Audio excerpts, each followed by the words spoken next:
assalomu alaykum shunavandagon aziz.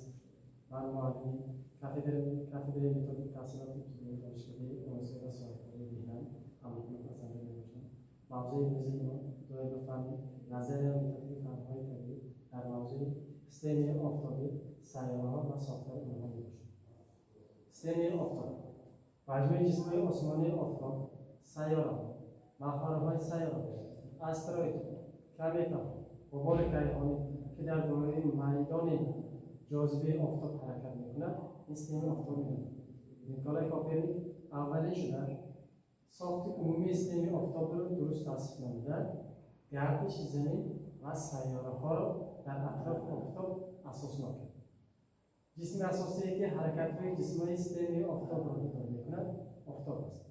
سیاره‌ها اساساً با گروه‌های درونی، یعنی سیاره‌های مرکوری، زحل، زمین و مریخ و سیاره‌های بیرونی، مشتری، ساتورن، اوران و نپتون جدا کرده از همدیگر از روی خصوصیت‌های خود فرق می‌کنند.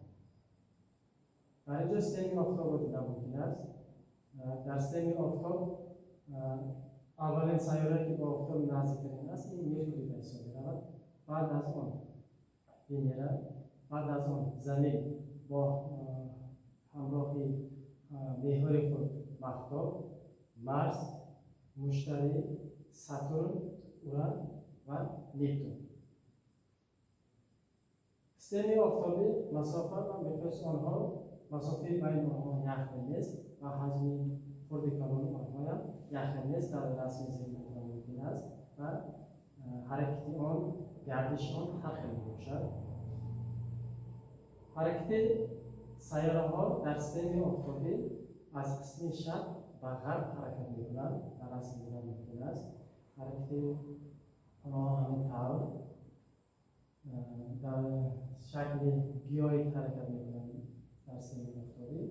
در نبض خود سیستم آفتابی با همراهی 8 سیاره، اول 9 سیاره بودند، 8 سیاره، یک سیاره ناگام شده. در نبض خود سیستم آفتابی با همراهی سیاره‌ها در گردش خود حرکت می‌کند و تا حالا هم دوام دارد. در نبض خود در این خبر یعنی کومت‌ها را هم دیدن ممکن است. اینها هم با صورت بلند حرکت می‌کنند. وقتی که با صورت بلند حرکت کردند با همدیگر برخورد می‌شوند.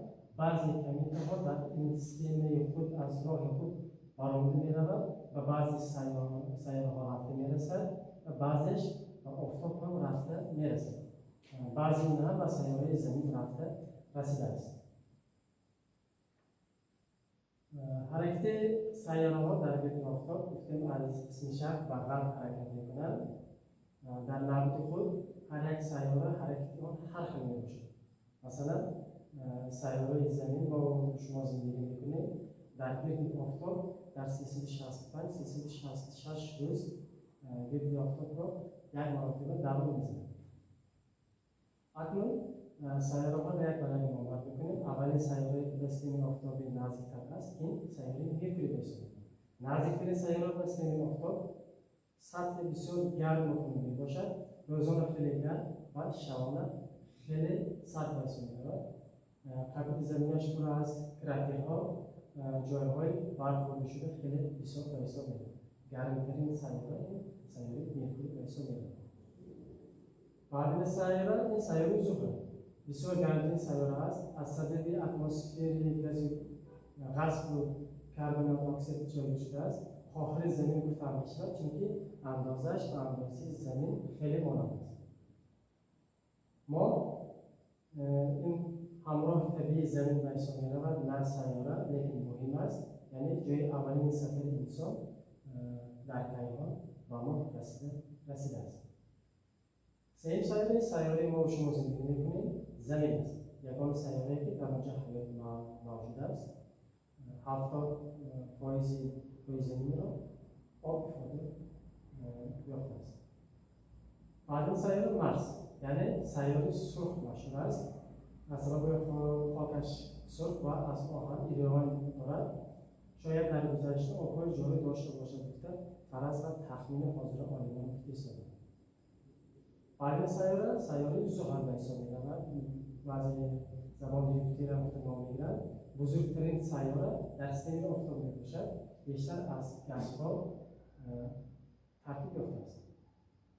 بعد سیاره ساتورن با حلقه‌های زیبای شناخته شده است. از گازهای عبارت است. حلقه‌های زیبای این و ما و شما از دورین حلقه بالا می‌توان. حلقه‌های با صورت بلند حرکت می‌کنند. اسباب کلیدها را در بر می‌گیرند. بعد سیاره اوران به حساب می‌رود. سیاره گازی و یخی به حساب می‌رود.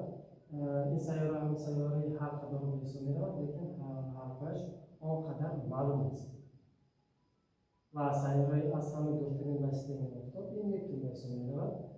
دورترین سیاره در سیستم آفتاب بسیار بادهای سرد و تند دارد. موضوع امروزی ما مفصل